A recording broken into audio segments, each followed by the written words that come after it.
Oh, I can hear the complaints right now. Oh, what is this crap, man? Michael Keaton's only in this movie for like 5 minutes. Well, first of all, he's in this movie for like 12 minutes. And even more than that, you know what? We make the rules over here at HMP. Welcome to Half-Ass Movie Podcast.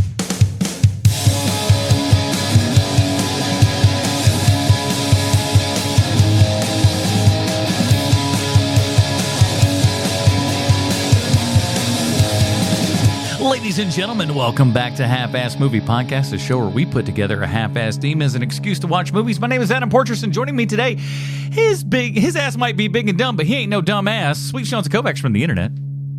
You stole my line. And when you got to kill every mother in the room except no substitutes, Bruce Leslie. You know what? This movie features the hair I never knew I was missing in life. Well, snap your Kangol hat backwards, everybody. We're keeping on with our Michael Keaton, the movies of Michael Douglas month here over at HMP. And Sean has chosen Quentin Tarantino's Jackie Brown from 1997. Sean, lay it down for us. Why this Michael Keaton film?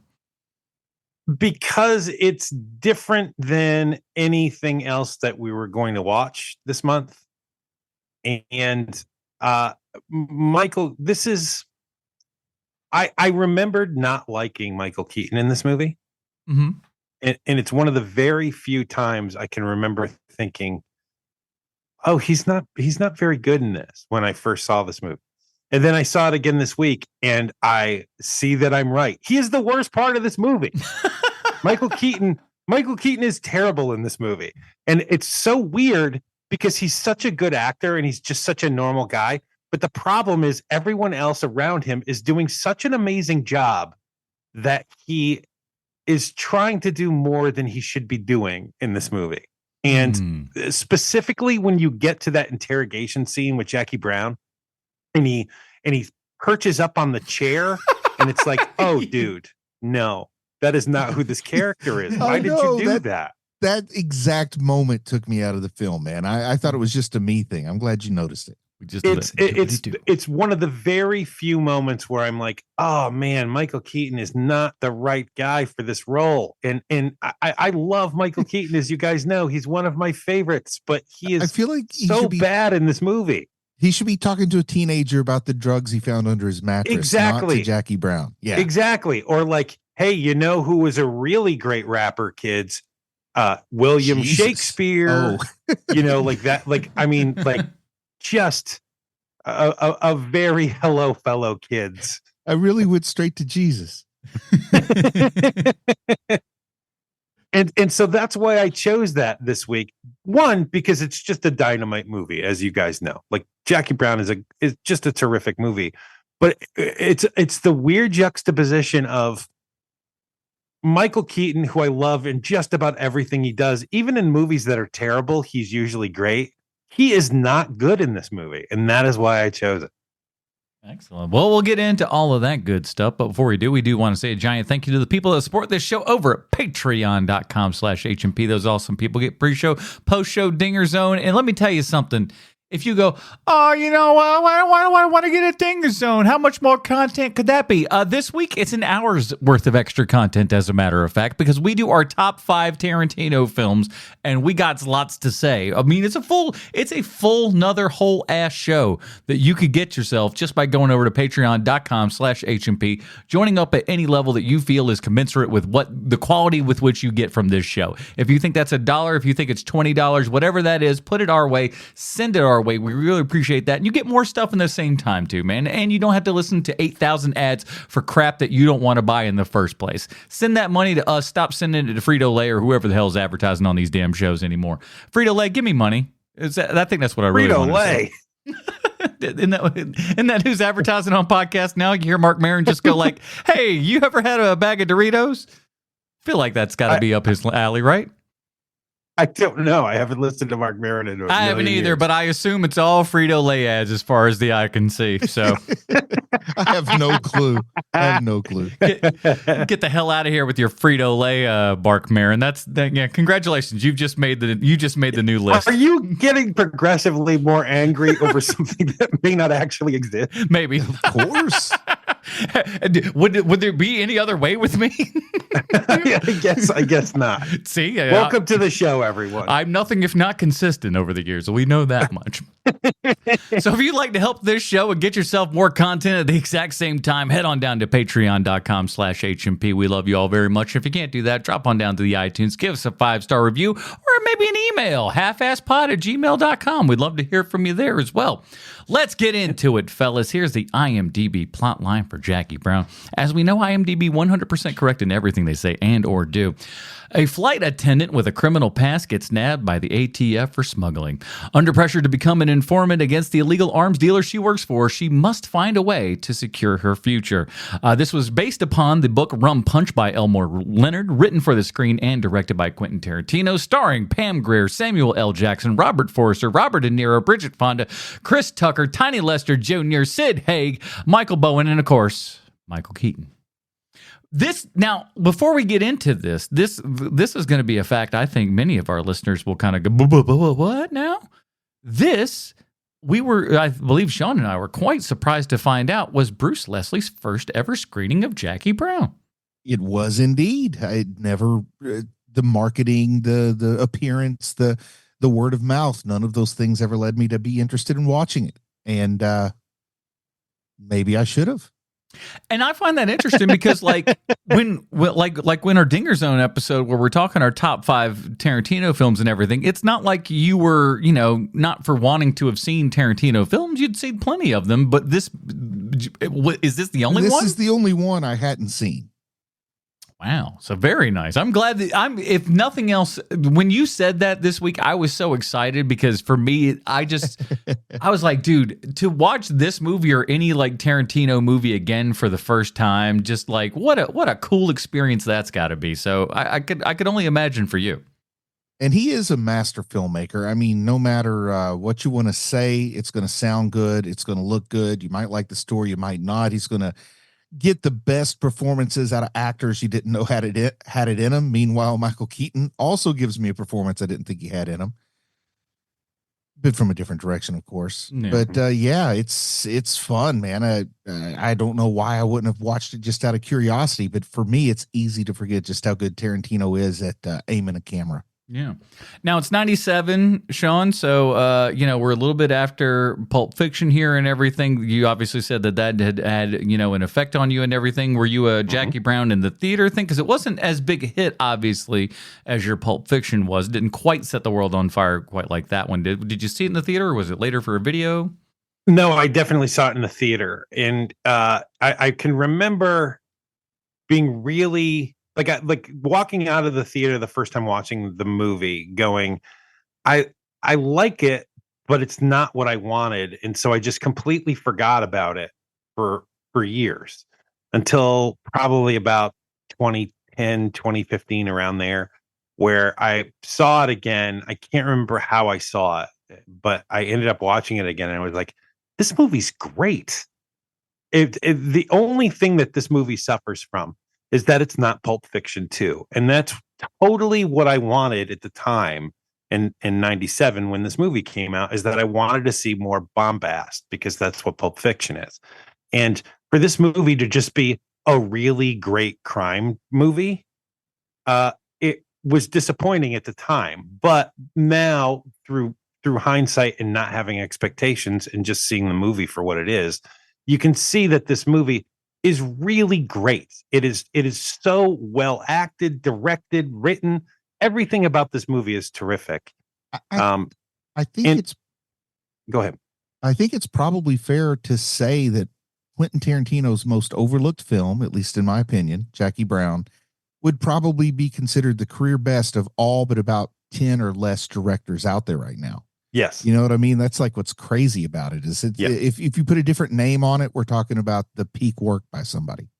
I mean, when you think of all of the high fives that Soderbergh got for Out of Sight. Yeah. Yeah. And Out of Sight is a good movie. I really like that movie a lot. And Michale Keaton plays the same character in that movie, right? He do indeed. Although he's not perching up on chairs like he is in this movie. At some point, you kind of got to blame Tarantino for not saying, WTF, man, get down. I would imagine he was probably, and this is me guessing here. Just speculation. Yes. We have no information. Full on rampant speculation here. But I'm going to guess that if Michael Keaton, who's just off of the Batman movies, is going to be in your movie, you kind of got to give him a long road and let him do whatever he wants to do. And you pull him back a little bit. But you're not going to be able to pull him back all the way because he's Michael Keaton at this point. And I'm not saying that he was that guy. He probably wasn't that guy on set. Maybe he is. I don't know. I don't know. But I watch him in this, and like I want to save this later, but we'll talk about it now just because we're in the mode. Michael Keaton looks like, and this may be some fantastic acting. I'm not putting it on him in real life, but what I got to tell you, what I saw on screen today. I saw a man doing some cocaine today. Well, the man looks like he's doing some cocaine on this film. Clearly, the man had a drug problem for a while. I mean, clearly he did. But I think that the biggest problem with Keaton in this movie is that Keaton's looking around him and he's seeing people just putting in performances, the likes of which you've never seen. You know, I think that, and we'll get into it, but having the two mains, having Pam Grier and Robert Forster doing what might be the best duo in all of movies, just their chemistry together is so dynamic. I got to just jump on what you just said, because as a guy who's our age, Sean, and you've lived a little bit of life, you know that being alone at Robert Forster's age, this is a massive love story. And I feel like even though I've never been in that situation, it feels so familiar as he gives her that hug and she walks out the door while he's on the phone. And he knows that one good week is better than 13 miserable years like he had with the last woman. And this is a love story, and you can love somebody for just a few days, you know, and he sells it. Who the hell thought Robert Forster was this Max Cherry? My God, I mean, he didn't show us this in like the weird horror crap like Alligator that I've seen him in. Well, I think that you're watching, if I'm not mistaken, because I think that I know your viewing habits fairly well. I'm guessing you're not seeing peak Robert Forster, because Robert Forster other than this. Say what? I said, is there peak Robert Forster other than this? You mentioned Alligator. Forster. You mentioned Alligator. He's in so many things, man. Like what comes to mind straight off, unfortunately, is all his work on Breaking Bad and Better Call Saul, which he is amazing in. But I don't think he gets those roles if it isn't for Jackie Brown. Of course not, man. I mean, the whole time I'm watching this, I'm thinking that this is a movie that Vince Gilligan is definitely familiar with. Oh, for sure. Without a doubt. I'm looking through his filmography right now, and you know, like he was one of those TV actors really where he just put in solid performances with everything. You know, I'm looking like, if you guys could go ahead and keep going while I'm looking up his filmography. Saul Goodman's big bodyguard guy, Buell or something like that. Huell. Yeah, Puel. I mean, come on. Huell, right. Huell is an homage to Tiny Lister in this movie.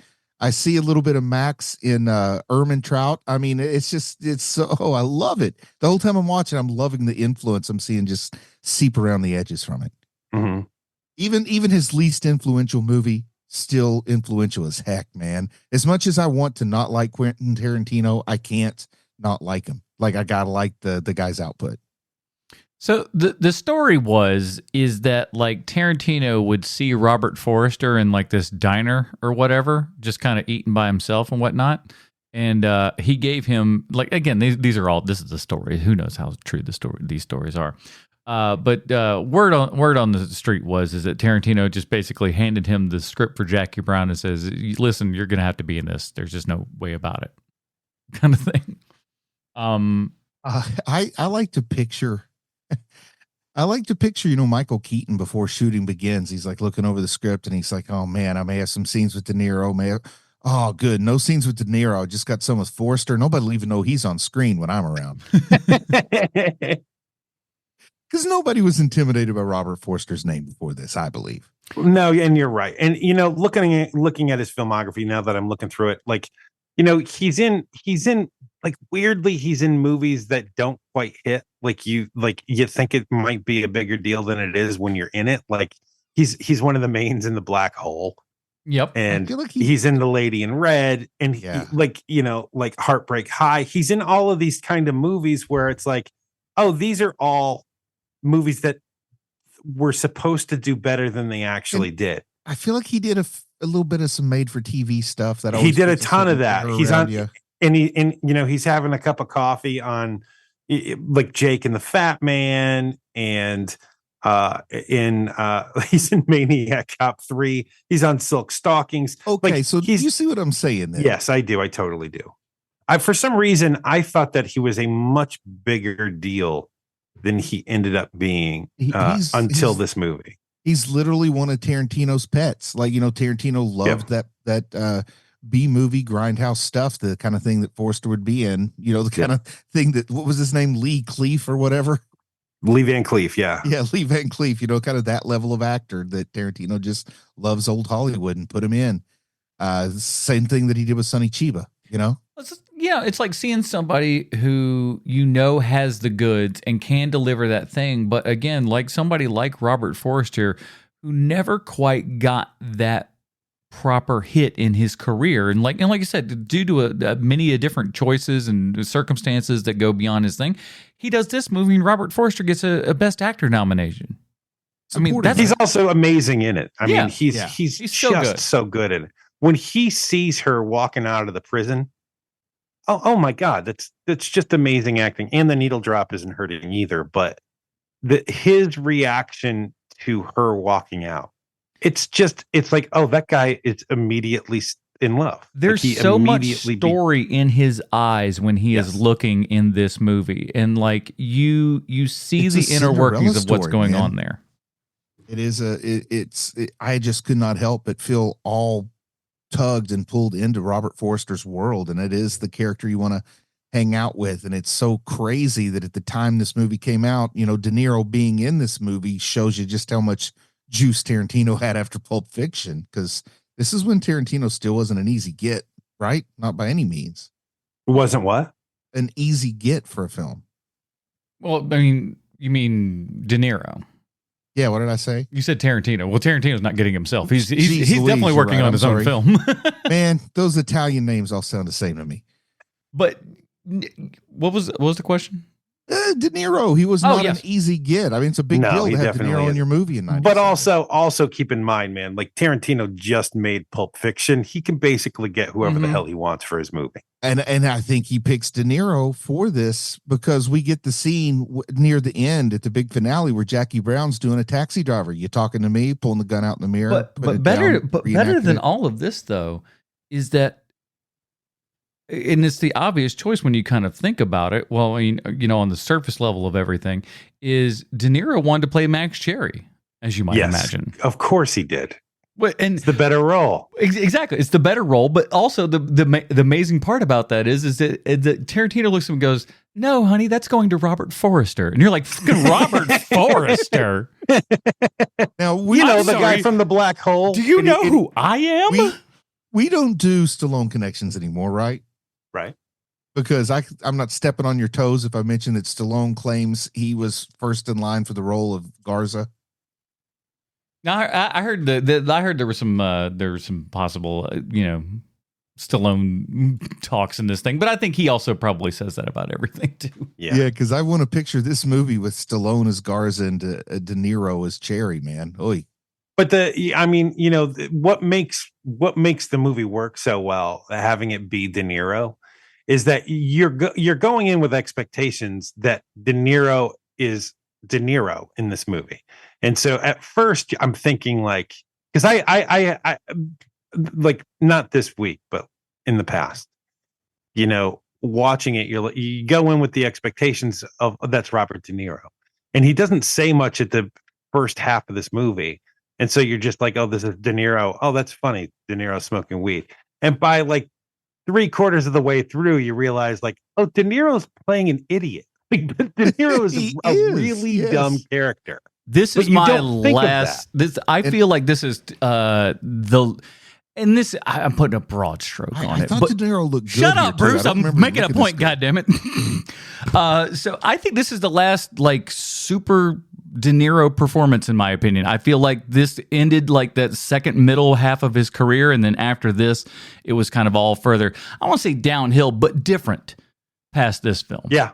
You think I agree. this is? You clearly haven't seen Dirty Grandpa. Yes, I have, as a matter of fact. Oh, crap. And this is better than that. But he's great in this. He's doing so much really great, tiny little work in this. Yeah.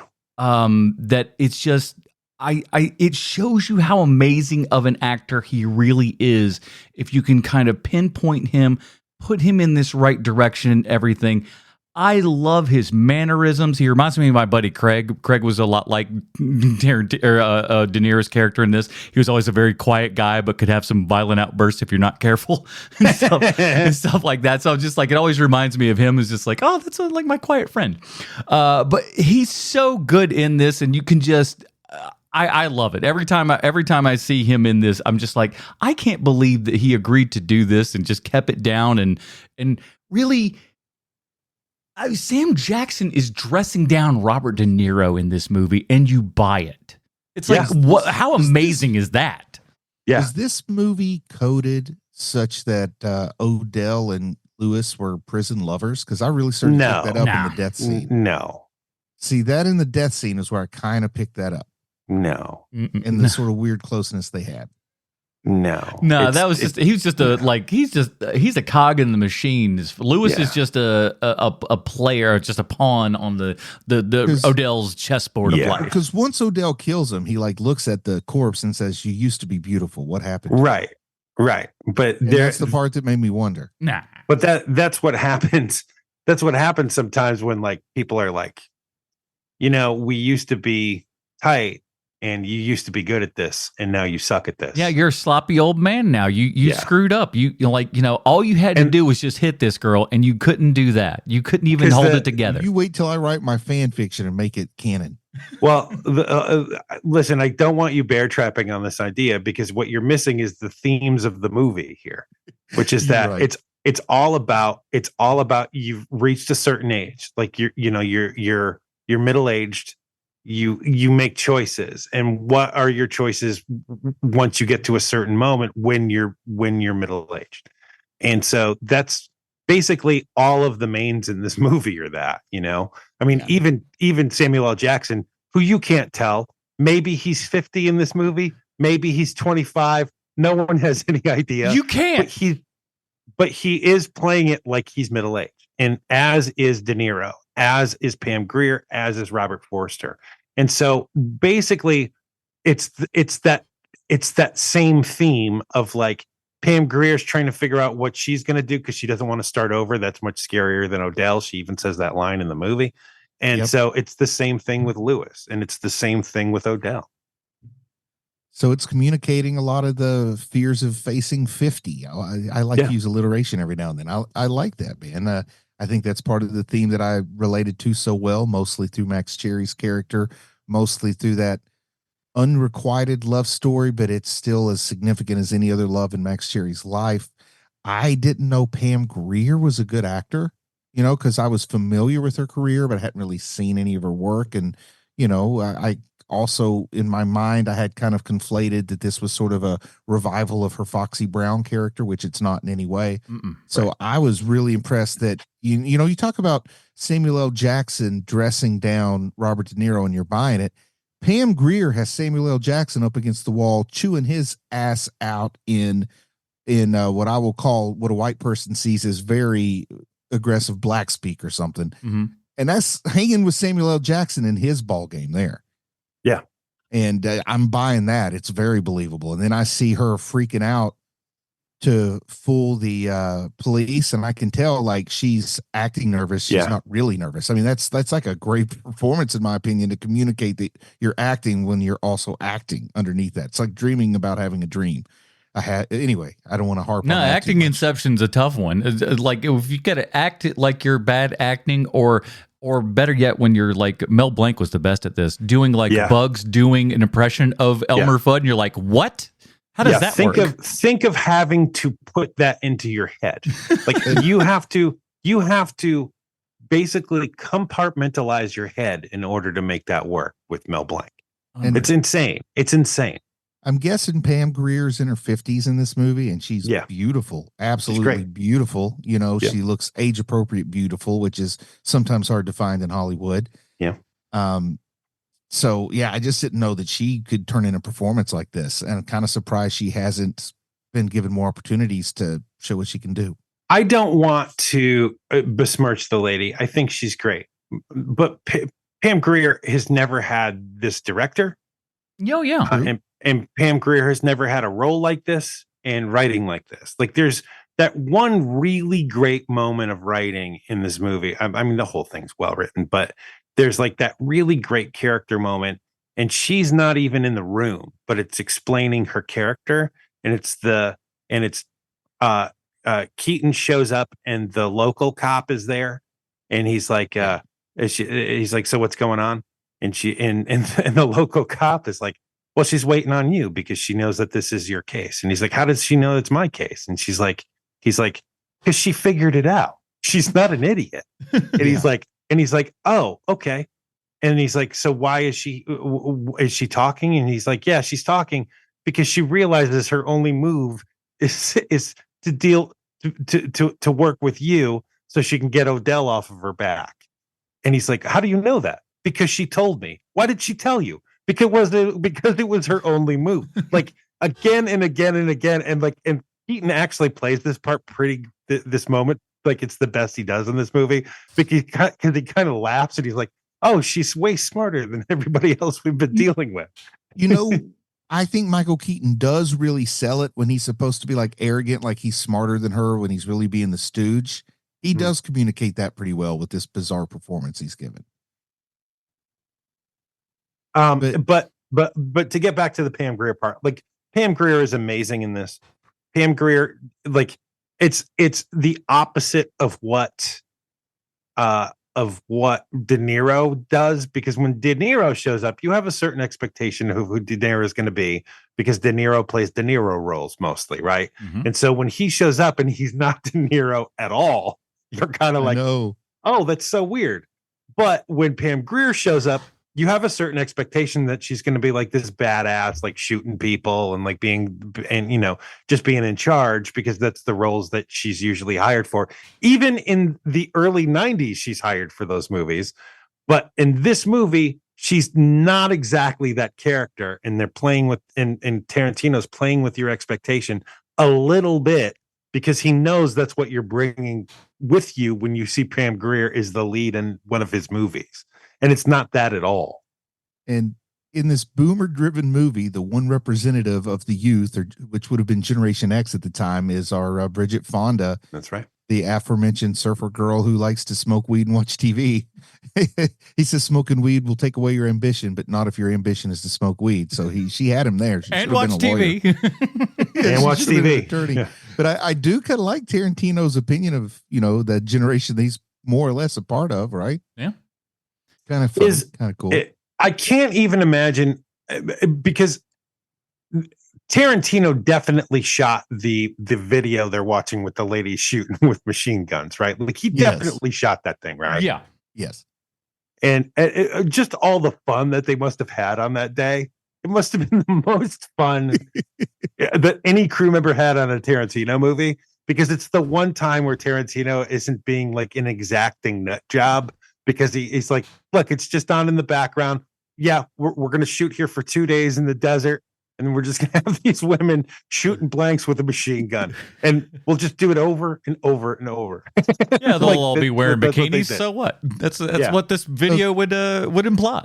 Right. Okay, Adam, I got a question that you might be able to help with, or maybe not. I don't know, but I'll get your opinion anyway. But when Bridget Fonda is smoking and she's sharing with Robert De Niro, is that a pipe or a bong? Well, first of all, there's several different smoking implementations within this film. The first time they're on the black device. That's the one in particular. That's a bong. That's a bong. Okay, it looked like a pipe to me, but then the Well, The sound effects were of a bong, and I just wanted to know if that caught your attention or not. Listen, I don't want to be getting into semantics here, but I think a bong is a pipe, but not necessarily a pipe is a bomb. A bong, I think that's in the circles, the square rectangle It looked like a kind of. device that did not have water in it, but I heard water bubbling when they used it. Well, it was opaque. You couldn't see through it. Okay, so maybe there was water in it then. I don't know.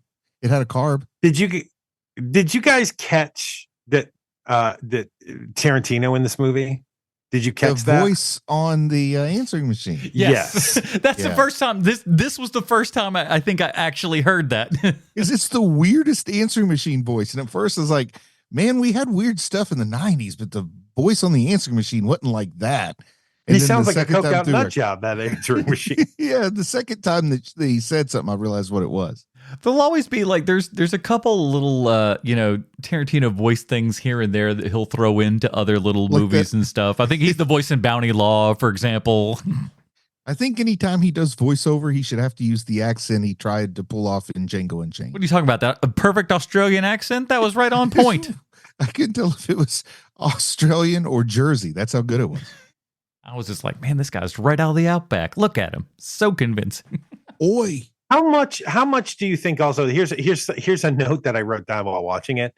So this is really one of the only times I've ever seen Chris Tucker in a movie where he's just playing a normal person. Like even when he was just small parts in other movies before he became famous, he was always nuts in those movies. This is the first time where Chris Tucker is just like a guy. He's low key, yeah. And so I'm wondering, do you think that Tarantino, and Bruce, you know what? I'll ask you this question. Yes. Do you think that Tarantino had to talk down Tucker? Or do you think that Tucker's just like, oh, I just got to be a normal person in this movie? I think Tucker thought he would get some Pulp Fiction love and that this would maybe launch his career into a Academy Award bait direction. So he probably thought downplaying it was the right thing to do, yet his performance does anything but. Yeah. Because he's still Chris Tucker. That's the one thing he forgot is like, yes, being in a Tarantino movie can take your career to a whole new level like it did for Travolta, but you also have to actually turn in a performance that's different from the one you had in whatever the movie with Jackie Chan where they're cops. What was that one called? Rush Hour. Cop and a Half? Okay, Rush Hour. But he was... Who's the half? It'd be Jackie Chan. He's not very tall, man. I love Beaumont. I think Beaumont's just is a great character. From Kentucky. That's always a nice touch. I also in that first scene, like when first of all, I love that it's just one take, all Ordell going up, having that big giant conversation before they change. So we're just kind of sitting in that shot, just letting these two actors just kind of go at it and everything. And rewatching this scene this week, I go, oh, I think in this specific scene, because you don't see it in the next scene. I don't see it in the next scene. But in that scene, I think Chris Tucker is actually high. I really do. Just by the way that he's moving, the way that his face is, now he's remembering all of his lines. Maybe he's not ridiculously high, but he does look high but when you go to the next scene in the trunk, he's different. He's a little different. So, I haven't read the novel, so I'm going to give the credit to Tarantino because I know he wrote the screenplay, the movie that I have seen. But there's a lot of cool stuff that goes on with Odell's character that shows you he's basically small time trying to pose as big time or trying to become big time. Like he wants to be Marcellus, but he's more like, way smaller than that. Yeah. And one of the ways that we see that here is the way that he's dealing with Beaumont. First off, Beaumont isn't just crapping his pants and shaking in his shoes when he sees him. So he doesn't have that reputation. But furthermore, if he were like serious, like Marcellus Wallace, you wouldn't have a guy working for you in the first place that you knew you'd have to kill if he got capped, right? Right. So that's kind of showing you how he's small time and he's just got to take what he can get. And he's got Beaumont. Another thing that shows he's small time, in my opinion, is when he goes in to Max Cherry the second time and he's trying to haggle over $1,000, even though he's got the money to pay him. He's still got that like street hustle in him, where he still got to try and get off without paying for it. Whereas Marcellus Wallace walks in with another briefcase with $11,000 in it. So that kind of shows you the difference that he actually doesn't have any money. He's cash poor, and that's why he's got to get this money to become more legit. And then we also kind of hear a little bit of the talk from Bridget Fonda with Lewis, between Mel and Lewis, when she's saying he acts like he's big time, but he just sells guns to druggies. So he's not much different than a drug dealer. He's not an arms dealer. So there are a couple little clues there. And I think that shows his motivation, just like Jackie sees at middle age and he can't start over. And if he gets this score, then he'll feel like his life was worth something. Right. And I just love those subtle things that tell us he's small time too. He's also yet another person on the board who wants to be out. Yes. Everybody in this movie wants to be done. And that's kind of the secret sauce of this movie, is that no one is behaving like they're tired, but you can feel just how tired everybody is of their lives. Yeah. And it's just barely in the background, but it is in the background. And you have to give Elmore Leonard, I think, the credit for some of that, because Tarantino hadn't lived long enough at this point to really grasp that, had he? I can't tell you, because I know that Elmore Leonard, I've read a bunch of Elmore Leonard's books. I just haven't read Rum Punch. But I should probably, you know what? That's probably going to be my next book. Would you like to hear a little something that old Elmore Leonard had to say about this movie? Please. This is in the liner notes of the Jackie Brown DVD here. A letter from Elmore Leonard. A week or so before Quentin went into production with Jackie Brown, he phoned and said, "I've been afraid to call you for the past year." And I said, "Why?" "Because you're not using you're using my book title, but you're cast an African American in the lead." He said, "Yeah." I said, "Well, it's your picture. You can do what you want." From the beginning, I was more interested in what Quentin would do with the material than how closely he stuck to the book. What amazes me now is that Jackie Brown has turned out to be the best and truest adaptation of any of my books to reach the screen. Before he called, I had already heard that Pam Grier was playing the lead and thought it was a terrific idea. Once Samuel L. Jackson was cast as Ordell, it made even more sense to have Pam Grier to bump heads with him. This is horribly written. It's like a typewriter background. Sir, you come on. Listen, it's Elmore Leonard. What? Come on. No. I mean, it's white text on a black background. Okay, I thought you were going to say Elmore Leonard's words were horribly written. His words are terrifically written in this book. It's American typewriter on white on black background, so it's difficult to read. That's my point. Physically Tommy Lee difficult. Doesn't get very many chicks, does he? I'm not reading any more of this shit. You can all go to hell. I think it's great, and it's basically he's pulling a reverse Stephen King. We're like, hey, yes. I just made one of the most iconic movies of the early '80s, and Stephen King's like, no, thank you, no, I don't want to do that at all. Weber. Now, to be fair, Kubrick did go after his stuff with a little bit of malice and stuff too. Tarantino went in was just like, hey, I'm going to make it my stuff as well as your stuff, but it's it's shown through my particular lens, and it works. Sure. Something I would have loved to have seen, and this is just pure Wikipedia gossip or whatever, so I don't know if it's true, but it says prior to getting Robert De Niro that Tarantino considered Paul Newman. Man, I would have loved to have seen 1997 Paul Newman doing something with Tarantino. I don't know if I want it to be this, but boy, like I'm thinking of the Paul Newman from Road to Perdition, only in Tarantino's hands. Yeah. Boy, I would have loved to have seen that, but I don't know if that was actually. I'm thinking about like their sensibilities and just I don't know how well they would have worked together. I mean, maybe they'd have been fine, but I don't know. I'd like to have seen it. What an interesting thought. Now, weird thing that I didn't remember while watching this, and this is just a real quick nerd thing, but this is Tarantino's only 1.85 film. All of his other movies are that true scope 235, 240 aspect ratio. This one is just your regular widescreen 1.85. Very odd and different. Does he give a reason for that? I don't know that there's a specific reason or anything. Now, it's the same cinematographer that worked. It's Guillermo del Toro's cinematographer, actually. He did you think Kronos and all that kind of good stuff. Do you think maybe this was Tarantino trying to say, look, I can make an establishment film, like you can also trust me with adapting someone else's property, you know what I mean? Because this is so different from the other stuff he's done. I almost wonder if he was trying to prove a point after Pulp Fiction. Like, look, I can do other stuff too. Like, I know what I'm doing. Yeah, he I wanted. don't know. I don't know if he behaves that way though. He kind of is like, I'm just going to do what I want. Yeah. Like there's almost no plan. I wouldn't say no plan, but he doesn't give a ton of forethought to stuff like, oh, they say I can't do this. Well, then I'm going to show. Like he's not that guy. It's more like, oh, you know what's really interesting? Crime movies and black exploitation. What if I put both of those things together and make a movie? The only thing I can think is sometimes when I'm watching it, I feel like he wants it to have just a tiny bit of made for TV crime movie. Oh, you're saying that because of the transitions where they just fade out.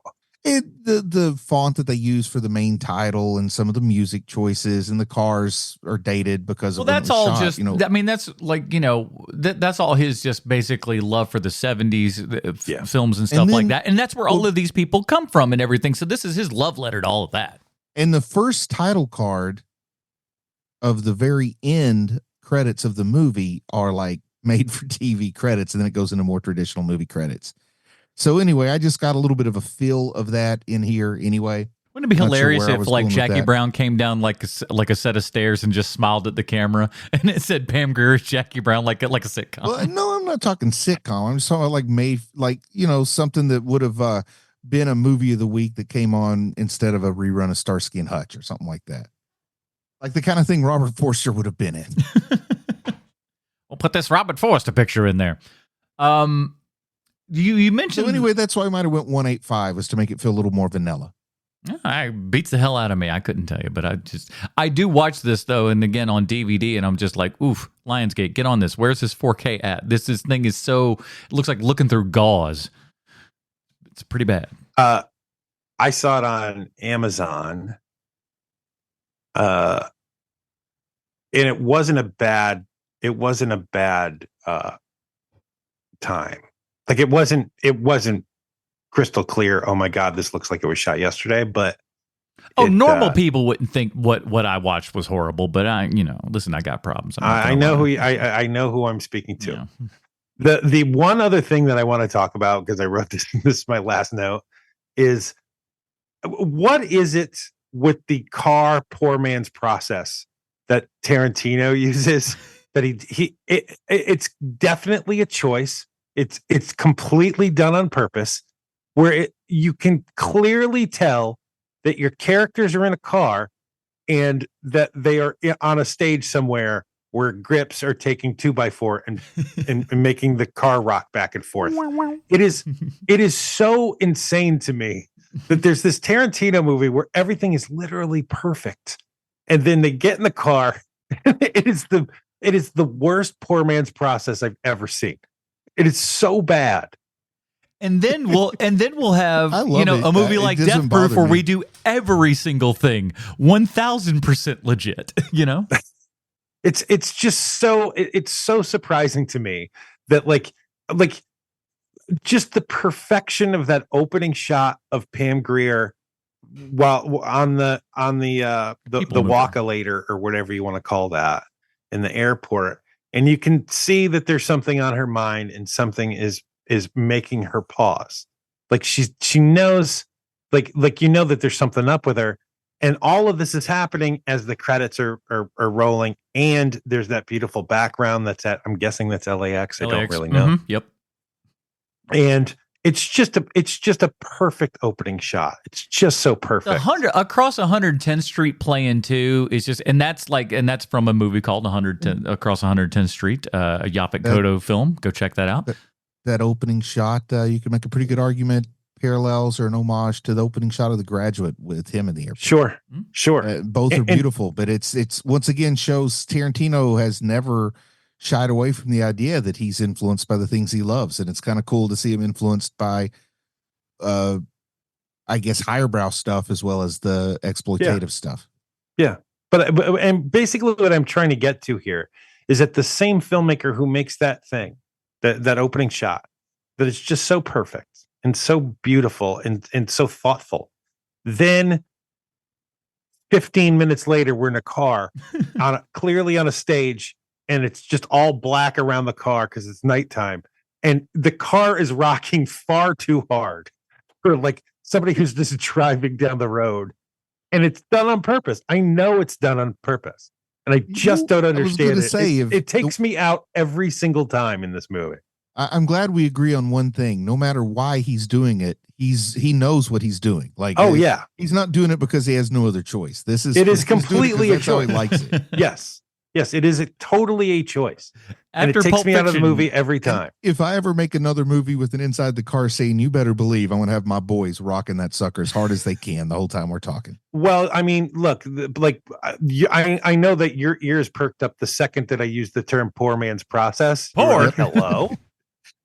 I don't even know what that is, but I want it.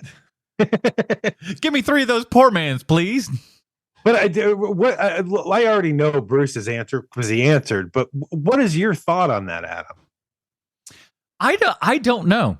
It's a very good question. I think it is kind of a throwbacky sort of thing. I think it's just a quick aesthetic that he kind of likes. He's gone back and revisited it before, or since rather. You know, in as much as look at the opening of Kill Bill Volume 2, right? Where she's just driving down the street there in this really poor man's process and stuff, and we just kind of let her roll.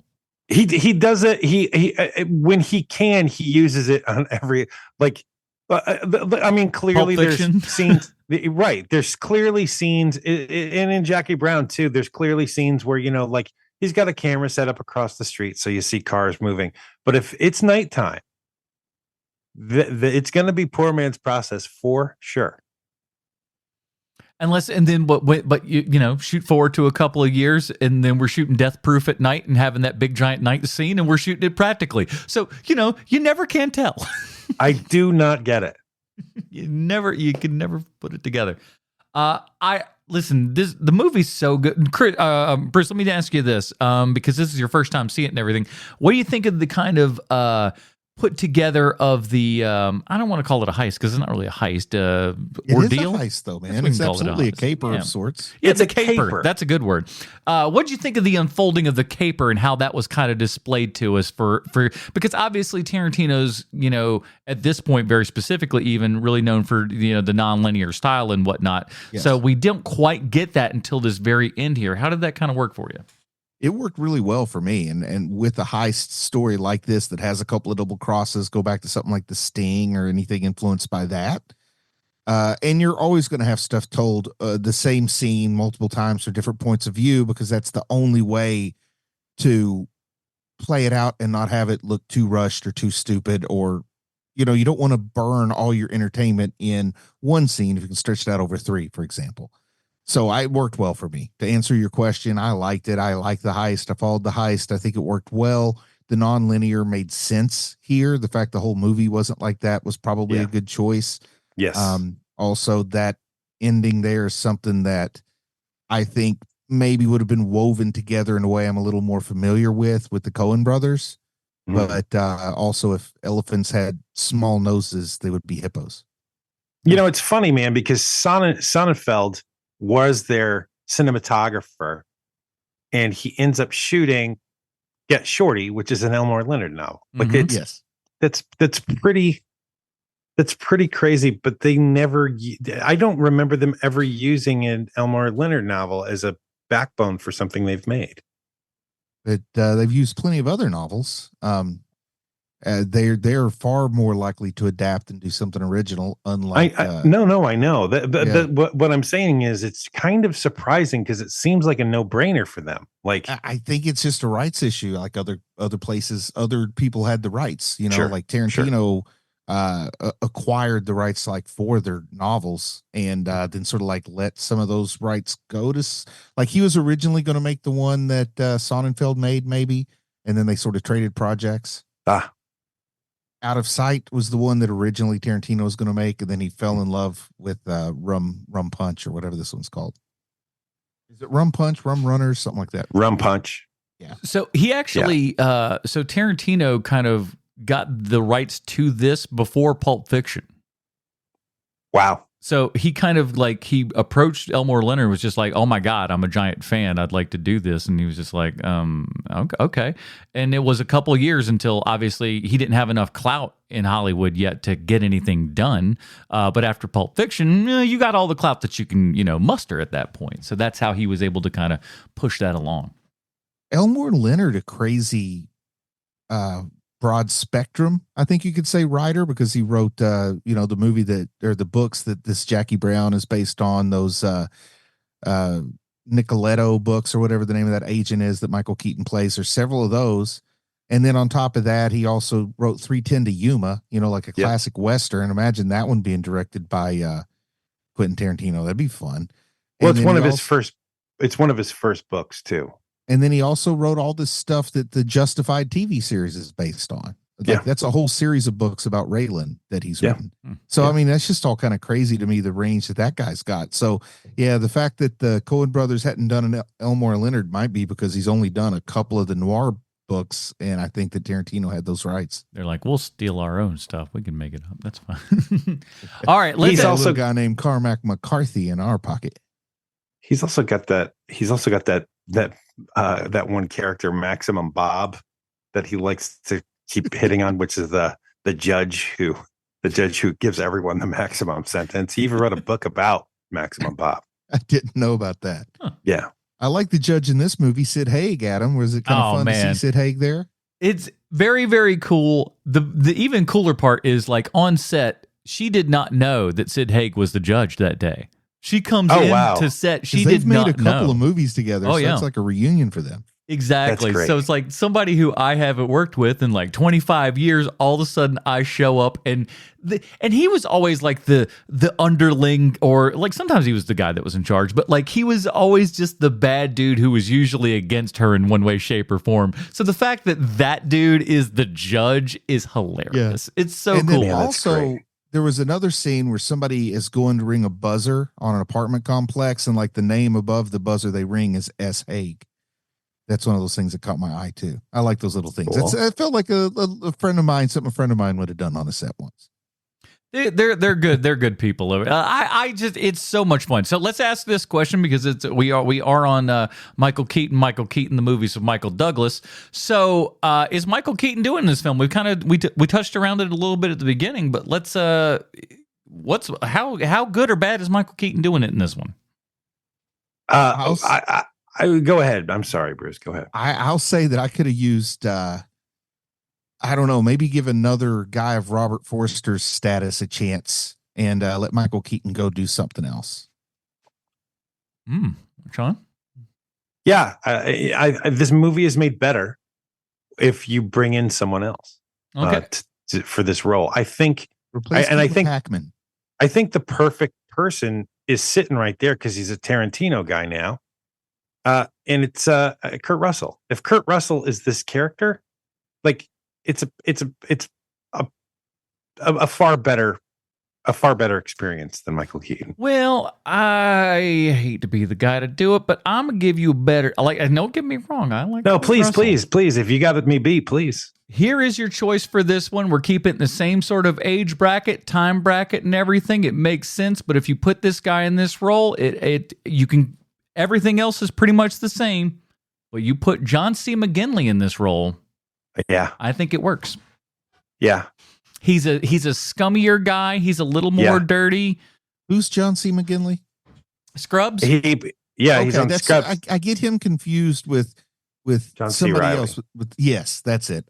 Similar names. I get John C. Riley and Ted McGinley. Guy. He gets it's all. Yeah, Ted McGinley, the one from Married with Children, is also who I thought you might have been talking about. Exactly. It's one of those that are like, which one is that one? Oh, right. Wow, he really wants Ted McGinley. I'm all for that. It's a weird choice, but also, okay. Super handsome.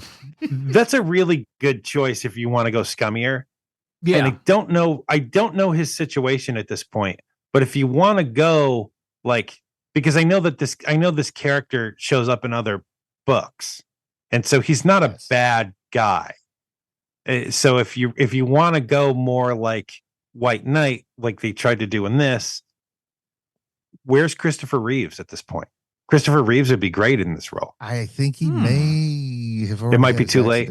It had it happened by this point. I'm not sure. If it but hadn't, it's been getting right around that close. time. Yeah, it's close if it's not. But it is interesting, though. All right, now the most. What about Kurtwood Smith? He would be good, but man, he'd be such a scum Oh yeah, bum. yeah. Maybe a little too scummy. Yeah. You're like at that point. You're like he planted that cocaine. I thought he did, man. For a long time. Hey, the that's first what I thought time, was the first going on. time I saw I was not the first time. Several times I watched. I was just like, did he plant this? Did he plant it? Yeah. Because he's doing some things that look a little unsavory. You know, the envelope is down low and everything, and he looks like he's digging through, and he looks like he's planting some cocaine on it. To be quite frank, but it turns out it's not. It wasn't planted. If you listen to the Ordell bit, later on and everything. Before we wrap it up, can I just say my favorite part of the whole movie? Sure. The dance, the favorite part- dance scene to that she's doing in front of De Niro right there, where she's singing "Baby Love." That's pretty nice, but that's actually really nice. I do like that scene. I forgot about that. I love the But look no, on his my- face, just like, here I am. I guess this lady's just doing some dancing in front of me. I'm gonna watch it. My favorite scene is at the very end when Jackie asks Max if he's afraid of her, and he just holds up his hands and signals a little bit. A little bit. 'Cause Yeah. I can just relate to that because I've loved many a dangerous woman of whom I'm afraid. So I understand the appeal and the reaction. There's a reason he didn't keep more than his fair share of that money because he didn't want to be the next one dead. But think about it though, like she cuts an intimidating figure, like that lady and heck yeah, everything. she does. So I could see, especially if you're coming from that Max Cherry world and stuff like that, where like he's I've dealt with double-crossed a gun unsavory dealer people. before. I'm not too proud to admit it. I would Max Cherry myself in that situation. All right. But my favorite part is that only Tarantino could shoot a woman in a parking lot and make it funny. Like that scene is so funny. Don't say another word. Don't say another word. And then she says something else, and he shoots her twice in the parking lot. He basically The says initiative that escalated quickly. It caught me off guard. Oh, so funny. she's agreeing with him though. She just goes, "Okay, Yeah, Lewis," and okay. she shoots him. She's just like, "Well, Boom, boom. shouldn't have said that. You should. And I then told I you like the one way more he's word." trying to get around telling Odell that he shot her. He's like, I had to shoot her. Shot her. Did you kill her? Maybe. I probably no. Did you kill her? Maybe a little bit. No, maybe. there is no maybe. You either killed her or you didn't. God, it's so funny, man. Say, I don't care if you shot her. That kind of thing happens. We just don't need this BITCH living.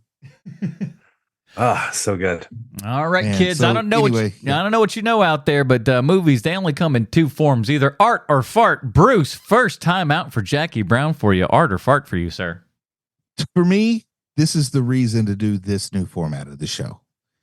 We would do things sometimes, Sean, with the old show, and you would say, like, for me, this is why this show exists. This is where it's at its best. For me, something like this, that I can watch something this good for the first time and get to talk about it. That's why it's here for me, and to see all the influence and get to say things that just run across my mind willy-nilly the way that Tarantino writes sometimes. It's all fun. So this has got to be art for me. Nice. Sean? Oh, it's art. It's art all day. It's art. I love this movie, as you know. It's art. My favorite grandfather's name is Art. That's not true. I don't have a grandfather named Art. I made that up for a joke. I don't know why I did it. It was incorrect and wrong, and I apologize for that. This is art for me. I love this movie. It's like Bruce said, it's not the Tarantino movie that I think most people probably go to, but I think it's one that you probably need to go back and revisit if you haven't done it in some time, because boy, oh boy, there's a little gem of a movie in there and stuff. And I think it's well worth everybody's time, even if it isn't your favorite Michael Keaton performance, And it won't be. You're kind of weird if this is your favorite Michael Keaton performance. That guy's out there somewhere. Hey, man, the 15 minutes he's in this movie is, oh my God, it's the best one. There's also some guy out there that's got a Robert Forster tattoo because he loves Jackie Brown. I bet you that's true. Yeah, I wouldn't be surprised. But people, listen. I wouldn't be surprised if that guy was me if circumstances were I was about to say, from somebody, Bruce, and Sean doesn't know this, and Sean, just prepare your heart for 2 seconds. Just prepare yourself. Bruce has gotten like 2 tattoos in like the last week. Yes. So wow. The boy, listen, trust me, the kid, he's only 4 drinks away from a Robert Forster tattoo if you're not careful on him. Went with my daughter both times. If my daughter calls me up and says, "Dad, will you go get a tattoo with me?" I'm not going to say no. We need to do that with Sean's daughters. Get them to be like, hey, Dad. See you They there. already know. I got a They hockey already know. mask. I got a hockey mask on Friday the 13th, and then I got a baby Mothman yesterday. Oh, given where you live, you got to have the Mothman. I told them forever ago. Listen, get as many piercings as you want, color your hair, whatever, because you can always change that back.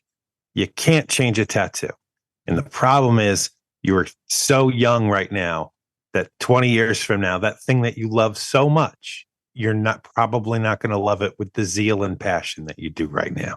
Mm-hmm. And they've listened to me thus far. I would have made that mistake. Like, I would have been the person who put something on and when it just been like, the second I do it, I feel like I'd have instant regret going, oh, this was the biggest mistake. I'm pretty sure when I got my tramp stamp, Jackie Brown was still in theaters to let you know what my regret is. I'm sure I've said this before. It's the reason why I never got tattoos in college. It's because of that dude in the quad one day who had that gigantic Bugs Bunny on his leg. Oh. And he's like, and the best part is I'm always going to love Bugs Bunny, so I'm always going to love the tattoo. And I was like, that's not true. You're lying to yourself right now. I'm always going to love Bugs Bunny.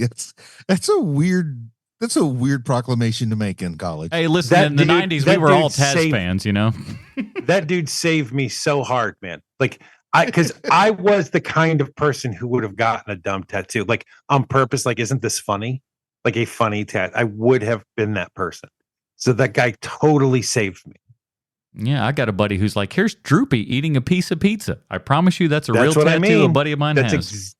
That's exactly what I mean. Mm-hmm. I dodged it long enough that now I'm just embracing it because I figure it won't be too long till I'm cremated and nobody can see him anyway. Well, I mean, at this point now, Bruce, you can get all the tattoos you want. Like you're not regret. What are you talking about? You done did it. So many more other things than this tattoo. You know what I mean? Like you're in a different spot now. Like that doesn't just don't expect me to ooh and all over your tattoo. I don't care. But like that's great. But like I'm not gonna I don't judge you for it. Talk to us when you get the Mothman back piece. If I did perchance end up with a Robert Forster tattoo, I would want you to ooh or awe over that one, Sean. I mean, it wouldn't happen, but that wouldn't happen. I'd be like, oh wow, you got a Robert Forster tattoo, huh? That's probably not the dumbest thing you've done this week, but it's probably close. I'll put it this way. It's not going to be any more or less in style. Like it's not going to go any further out of style. You know? And that's true. No one's going to be like, oh my God, Robert Forster tattoo. That's so 2004. It's like, exactly. Oh my God, you're not going to believe what happened. This is awful. What happened? You show them the Robert Forster and they say, I don't know. It looks pretty good to me. I asked for Robert Urich. No, it's the worst. Well, that is it, everybody. Our fourth Michael Keaton picture is in the record books here. And wouldn't your luck have it? We got one more Monday in September, and that means we got one more Michael Keaton flick left to go here. So I decided that, well, maybe we ought to pull out his Oscar-nominated performance in Birdman, or The Unexpected Virtue of Ignorance from 2014, directed by one Alejandro Gonzalez Inarritu. So that should be an interesting film. I have had it on Blu-ray, but I have yet to really watch it since I bought it way back when. So maybe it's about time to bust that bad boy out and see how the old Michael Keaton is doing, and if indeed he should have won the best actor of 2014. Hint, he should have, and we'll talk all about that next week. Until then, Sean, where can people find Scootable Adventures on the internet? I'm so glad that you asked that very specific question. I just uploaded a new e-scooter video to my YouTube page. Check that out. And I made my very first editing joke, which I am shocked by. I was like, oh, I could put a joke here. And I did. And I was very proud of myself, and was like, maybe we do more of this. And so there you go. Bruce, what's your favorite Halloween candy? Probably, man, I'm a big fan of the Milk Duds, but they're no good for your teeth. No, that's true. I'd have figured you for a styrofoam peanut guy. I don't know why. It just feels like it's right. You know what? I don't turn down a good styrofoam peanut if it's free. See, I told you. That is it. What's yours? What's yours, Adam? Oh, I'm a Milky Way guy. I'll take a Milky Way. I enjoy a Milky Way. We're not going too wild and crazy there. Just a little caramel, a little nougat. I'm a simple man. I got to tell you, for me, if you're going to have a Reese's peanut butter cup and you're going to put it in a shape, I'm your man. Oh, you like be it a Christmas tree or a pumpkin or whatever? Pumpkin, Christmas tree, an Easter egg, whatever. Just don't, not that circles. Throw that shit out. Don't want it. I'm fine with that too. I'm fine with that too. But I really like the specialty peanut butter cups. A little extra flavor in there for you. And we hope that you got a little extra flavor this week, everybody, because boy, oh boy.